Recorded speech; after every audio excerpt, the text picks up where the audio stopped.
Alhamdulillah. Okey, kali ini kita kongsikan berkaitan dengan tajuk gastrik. Seperti mana yang saya maklumkan sebelum ini, GERD ada kaitan dengan masalah dekat esophagus ataupun sphincter. Sphincter tu ialah pintu masuk makanan. Okey. Tetapi gastrik, masalah dia bukan dekat esophagus, tetapi dekat lapisan perut tu sendiri. Perut ni dia ada jus perut lah ataupun asid perut ataupun dipanggil asid gastrik. Gastrik tu perut lah. Gastrik tu perut. Bila berlaku masalah keradangan di bahagian perut ini, maka berlakulah gastrik. Okey, macam mana boleh ada keradangan ni? Mari kita tahu puncanya apa. Kategori yang boleh berisiko orang yang mendapat gastrik ni adalah sama dengan orang yang ada mengalami acid reflux. Gastrik ni berlaku apabila lapisan tu dia tak boleh tolerate dengan asid jus gastrik tadi tu. Dia tak boleh tolerate. Menunjukkan tahap perlindungan lapisan perut tu tak mampu menangani asid yang dikeluarkan dekat perut tu. Asid tu digunanya untuk mencerna makanan, ya, untuk membunuh kuman. Tapi boleh berlaku keradangan apabila lapisan tu dia punya security-nya tak kuat, menyebabkan asid itu akan menyebabkan keradangan dekat lapisan perut dia. Dan keradangan ini juga boleh berlaku disebabkan oleh bakteria. Bakteria tu H. pylori lah. Bakteria ni yang boleh menyebabkan ulcer dekat perut. Ulcer tu. Okey, apakah simptom orang yang alami gastrik? Pedih hulu hati, senak, rasa loya, muntah-muntah, cepat kenyang, kurang selera makan, dan dia boleh kembung perut disebabkan oleh asid tadi berlebihan bertindak balas mengeluarkan gas dalam perut, menyebabkan perut tu kembung. Kita urut-urut kempis. Tetapi asid yang dalam perut tu sentiasa bertindak balas, dia keluarkan lagi angin, keluarkan lagi gas, kembung balik. Lepas kita urut, kembung balik. Itulah yang berlaku di kalangan pesakit. Okey, risiko. Ingat ya, kalau dibiarkan sakit gastrik ni, dia boleh menyebabkan selain pada ulcer tadi, dia boleh sesak nafas, sukar menelan, demam panas, dia ada gastrik polip, dan ada beberapa kes jarang berlaku tapi ada, iaitu anemia dan juga kanser perut. Walaupun tidak sering berlaku, namun kita kena berhati-hati, jangan biarkan. Tapi kena ingat ya, ada kalanya gastrik ni bukan melengkap lapisan perut tapi juga di bahagian lapisan duodenum. Bahagian duodenum. Bahagian lapisan perut duodenum ni, duodenum lagilah banyak asidnya, ya, banyak lagi asidnya. Okey, kita teruskan. Kedudukan urutannya. Yang pasti yang pertamanya awak kena urut di bahagian sini. Biasanya dalam titik meridian dipanggil GB21 lah, supaya dia tak stres. Ya, tidak stres dan dia pun kepalanya tidak berat. Seterusnya, sama dengan GERD, urutannya di bahagian hampir sama. Kedudukannya dekat situ juga. Cuma dia tidak berada di tulang yang lembut. Macam kat GERD kita urut sikit di bahagian tulang yang lembut. Tetapi kalau gastrik di kat bawah sedikit.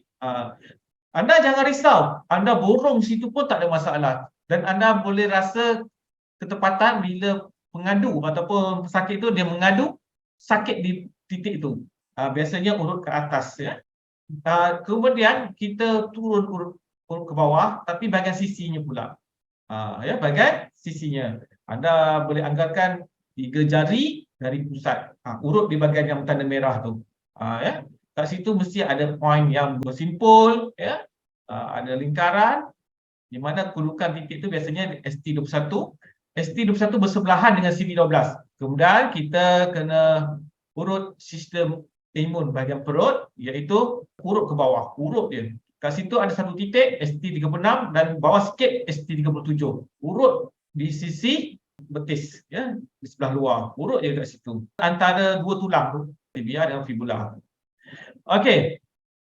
Seterusnya, ini titik imun juga. Anda urut bahagian dalam, anggarkan dengan 4 jari daripada buku lali, Anda urut. Dia betul-betul kat tebing tulang. Dan Anda urut di tempat yang sama dengan GERD tadi, iaitu antara ibu jari dengan jari kedua. Di sini ada sudut, Anda urutlah poin kat sini. Poin yang sama dengan GERD tadi. Ya? Okey. Okey, seterusnya ini juga titik imun. Poinnya di antara ibu jari dengan jari telunjuk. Anda urut di bahagian saya tunjukkan di sini.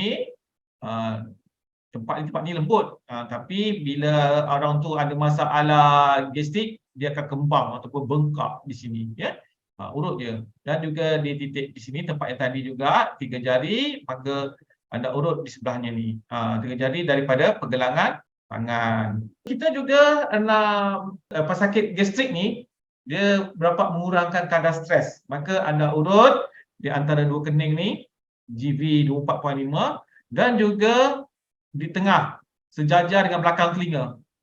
Ini GV 20. Seterusnya, di bahagian tulang belakang, mudah sedikit kita borong je kawasan sini. Kita borong je kawasan bawah berikat juga, sejajar dengan bawah berikat, Anda urut je kat sini.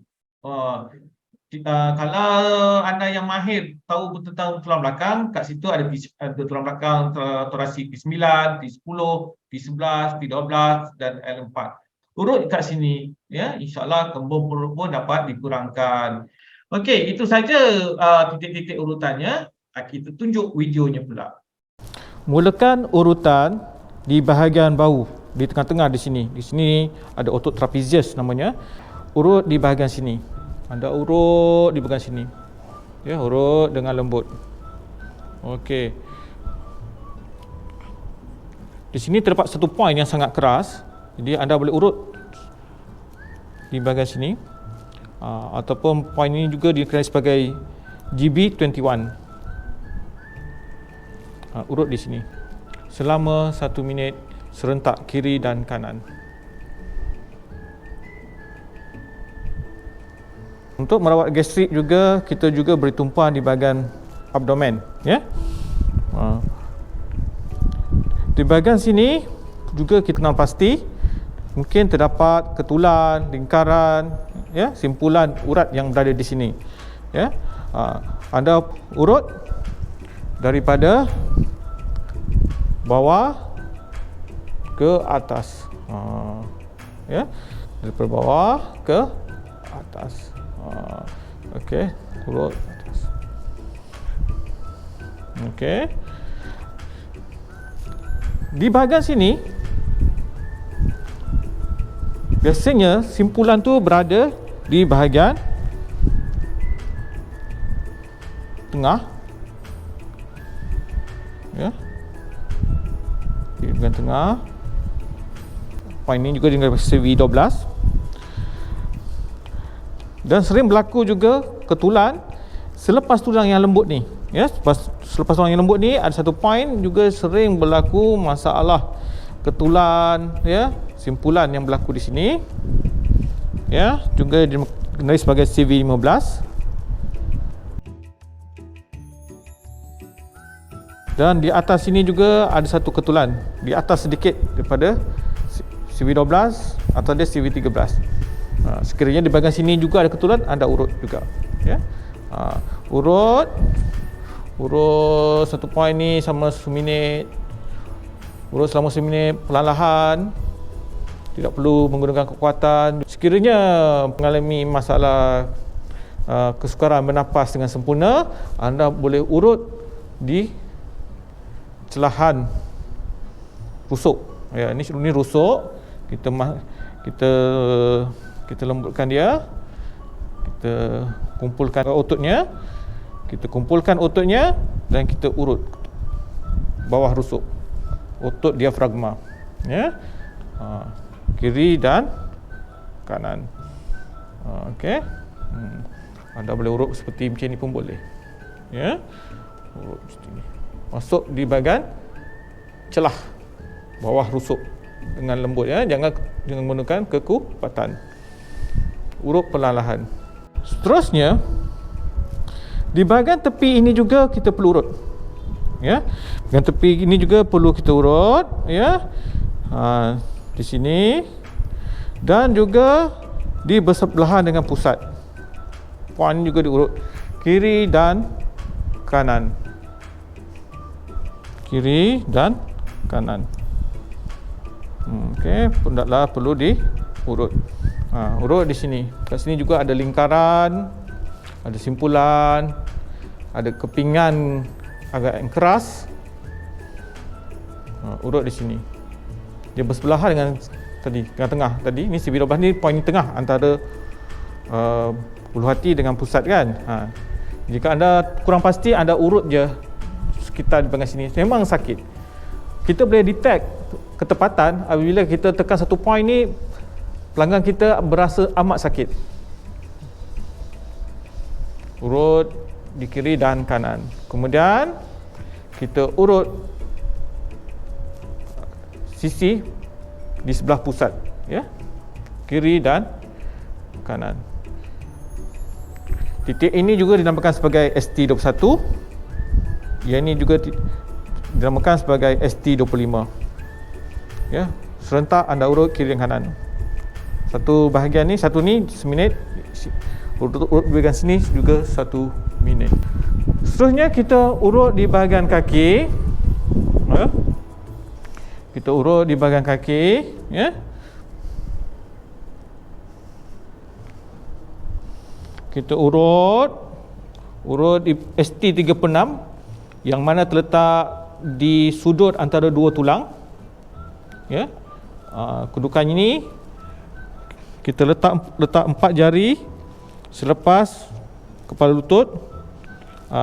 Inilah poinnya. Dia memang terletak antara dua tulang, berada di sudut antara dua tulang tu. Okey, kita urut. Ya. Urut macam ni, ya. Okey, urut macam ni, kita urut. Dekat sini ada juga satu poin juga perlu kita urut. Anda boleh urut sepanjang ni. Di bawah tulang. Ini letak di bawah tulang. Ni sini ada tulang tau. Tulang tibia. Jadi kita urut bukan di tulang, kita urut di bawah tulang, di tebing tulang.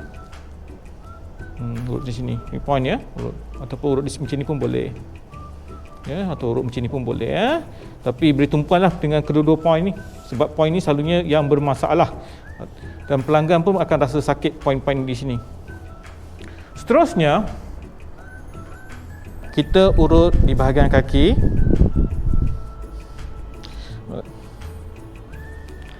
Kita urut di bahagian sisi, bahagian dalam, ya. Ini ialah buku lali. Ini buku lali bahagian dalam, ya. Letakkan 4 jari.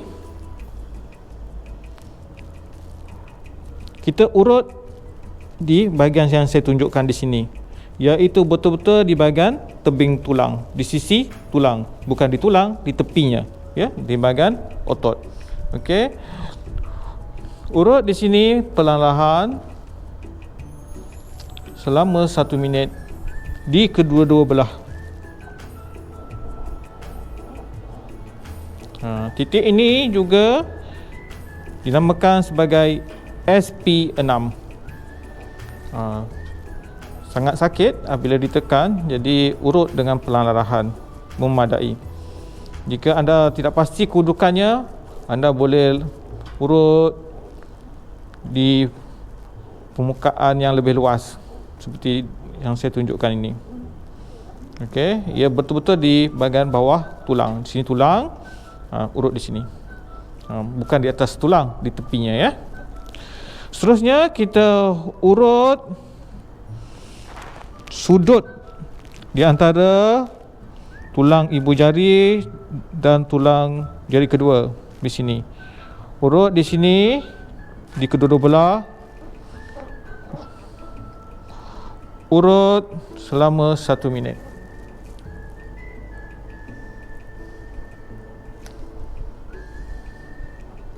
Seterusnya kita urut di bahagian anggota tangan, ya. Saya tunjukkan di sini. Urutannya kita urut di antara ibu jari dan jari telunjuk. Di antaranya ada satu sudut, kita urut di bahagian sini. Titik ini juga dinamakan sebagai LI4. Urut di kedua-dua belah tangan. Ya. Selepas saya urut di sini, saya urut satu lagi tangan di tempat yang sama.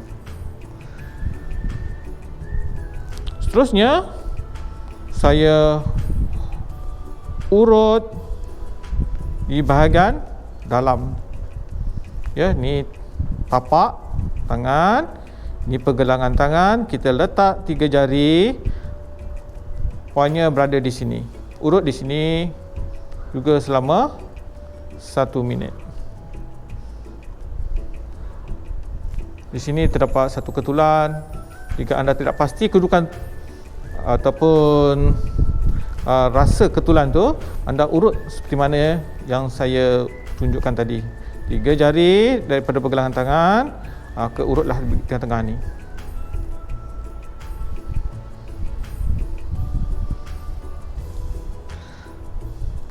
Seterusnya, kita urut di bahagian kepala, ya, supaya pelanggan kita akan berasa lebih tenang apabila kita mengurut, ya, tidak ada stres. Sebab salah satu yang menyumbang kepada masalah gastrik ialah stres. Pertamanya kita urut antara kening, ya. Urut di sini dengan lemah lembut. Di sini juga terletaknya poin GV 24.5. Urut di sini. Ya, urut di sini supaya dia berasa lebih tenang. Okey, selama 1 minit. Seterusnya, dari sini, nampak tak di sini telinga? Ya, saya tunjukkan di sini, tunjukkan poin yang perlu diurut, iaitu di tengah-tengah kepala. Ya, di sini. Daripada yang saya tunjuk di sini, belakang telinga, di sini. Jadi anda urut di sini. Okey. Tengah-tengah. Dengan lemah lembut. Ya. Jika anda tak pasti kedudukan yang tepat, anda urut je di bahagian yang lebih luas.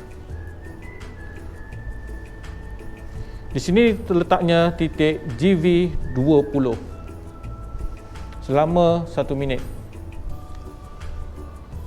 Untuk pesakit gastrik, sewajarnya kita urut di bahagian tulang belakang. Urut, ya, ialah utamanya di bahagian torasik, iaitu di bahagian sini yang saya tunjukkan di sini. Yang inilah perlu anda urut, ya. Urut seperti yang saya tunjukkan di sini. Di sisi tulang belakang. Ya, biasanya pesakit gastrik bahagian sini, kiri dan kanan memang sakit apabila diurut. Jadi urut perlahan-lahan, ya, selama seminit, ya. Dan juga di bahagian pinggul ni, kat sini, hujung sini ni perlu juga diurut. Okey. Untuk ketepatan titik lah, jika anda mengurut melalui titik, ya. Jadi saya tunjukkan di sini. Ya, sini ialah belikat, tulang belikat, ya. Jadi sejajar dengan tulang belikat di sini. Okey, kedudukannya ialah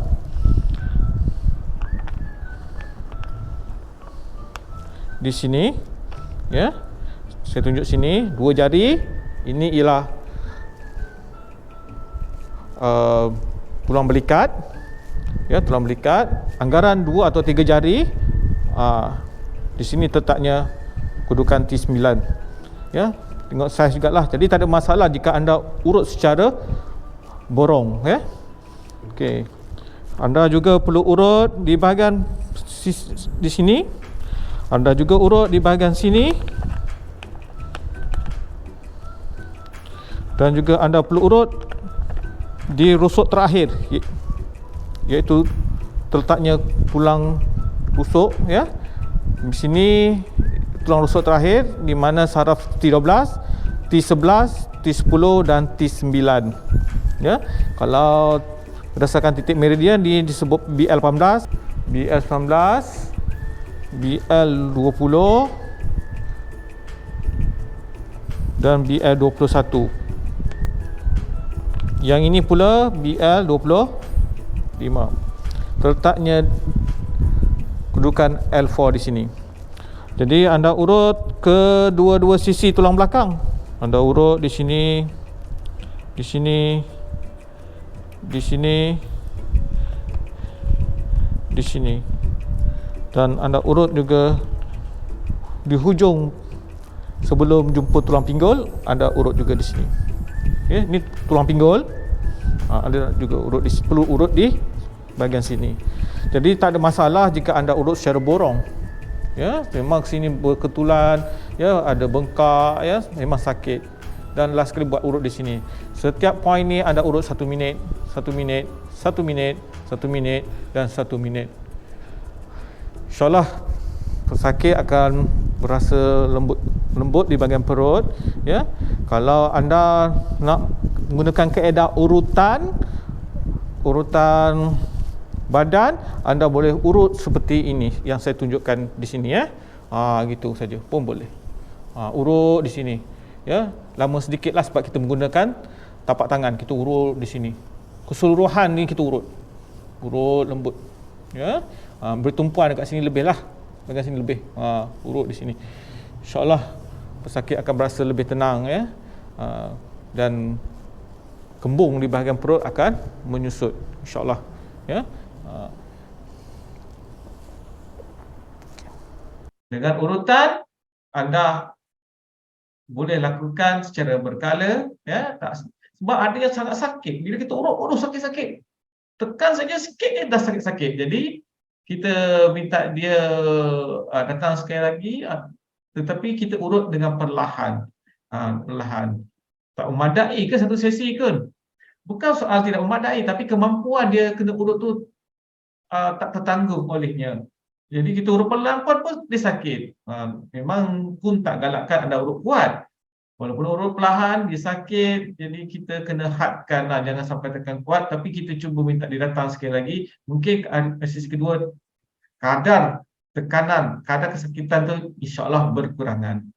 Walaupun anda rasa dah simptom tu dah tak ada, tetap urut supaya gastrik tu tidak berulang. Pastinya anda kena kawal stres anda, makan gaya hidup yang sihat. Gejala-gejala yang boleh mencetuskan gastrik ni apa ya? Contohnya makanan apa? Makanan pedas ya, coklat, tomato yang berlemak, minum kopi pun tak boleh ya, minuman berkarbonat lagi tak boleh. Minuman susu macam mana pula ya susu ni? Minum susu ni dia boleh memberikan kelegaan sementara, tetapi jangan minum ketika perut kosong. Kalau minum perut kosong bertambah asid lah ya. Sebab dia mengandungi lemak. Lemak ni boleh menyumbang asid perut. Yang penting makan pada waktunya. Makan sikit-sikit, kunyah banyak kali baru anda telan. Nanti kalau anda makan dalam keadaan saiz yang besar masuk dalam perut banyak proses asid ya, untuk mencernakan makanan itu. Jangan macam biasa, jangan baring selepas makan. Apa lagi? Tak boleh berpakaian sendat, sempit tak boleh. Siapa yang dah jadi kena gastrik memang jangan amalkan pakaian sendat ataupun yang fit-fit ya, ataupun pakai pemakaian bengkung ya. Itu pun tak boleh kalau ada orang kena gastrik, tak galakkan. Kalau tidur pastikan kepala anda ditinggikan ya, supaya tak berlaku GERD ya, sebab gastrik pun ada juga datangnya GERD ya. Okey. Tetapi kena ingat, kalau anda tidak boleh meninggalkan perubatan moden kerana apa? Ada penyakit lain yang hampir dengan gastrik. Selain pada masalah jantung ya, masalah usus pun boleh hampir sama dengan hampir menyerupai sakit gastrik, empedu ke, masalah pankreas ke. Sebab itulah anda perlu juga pemeriksaan doktor untuk mengesahkan masalah sebenar. Jadi mungkin di antara anda menyangka gastrik semata-mata, sebaiknya jumpa juga doktor. Mungkin ada masalah lain, ya. Kita tak boleh jangka, ya. Sebab ada penyakit lain yang hampir serupa tadi. Kita serupa tadi jantung, masalah usus, masalah empedu, pankreas dan macam-macam. Ya. Okey, berkenaan dengan minum susu tadi, sebab ada sahabat kita bertanyakan pasal susu, ya. Minuman tenusu ni dia boleh meningkatkan jus asid gastrik sebab dia ada lemak, ya, protein, dan dia ada lemak yang tinggi. Jadi kalau anda fikirkan nak guna susu tenusu yang rendah lemak, memang bolehlah mengurangkan rembesan asid perut tu. Tetapi jika anda mengalami ulcer di duodenum, di bahagian luka kat situ, asid kat duodenum tu lebih tinggi. Jadi anda kalau nak minum susu kena dapatkan nasihat daripada doktor ataupun pakar nutrisi, ya. Sebab kalau ulcer tu dekat duodenum tak bererti pun, tak berkesan pun, anda cuba minum susu rendah lemak pun tak berkesan, ya. Sebab kandungan asid di situ sangat tinggi, ya, kalau ada ulcer, ya. Lagi masalah nanti. Jadi apapun anda juga dapatkan nasihat daripada doktor dan juga pakar nutrisi berkenaan dengan susu tadilah, ya. Makan ubat pun boleh mengundangkan gastrik, kan. Sebab tu kadang-kadang contohlah orang tu ada migrain, doktor bagi ubat sakit kepala, ya, sakit kepala, tahan sakit, ubat penat sakit, hilang migrainnya. Hilang migrain. Tapi dia itu bukan rawatan migrain, tetapi itu ialah ubat tahan sakit supaya kita rasa sakit kita tu tak tertanggung tu dapat dihilangkan. Tu simptom, bukan dah pulih migrainnya, bukan dah pulih migrain, itu hilangkan simptom tu. Tetapi datang lagi satu simptom lain, iaitu gastrik. Maka ubat tahan sakit jadi gastrik pula. Jadi doktor pun biasanya bagi ubat gastrik sekali. Alhamdulillah, perkongsian tadi semoga dapat panduan kepada anda. Assalamualaikum warahmatullahi wabarakatuh.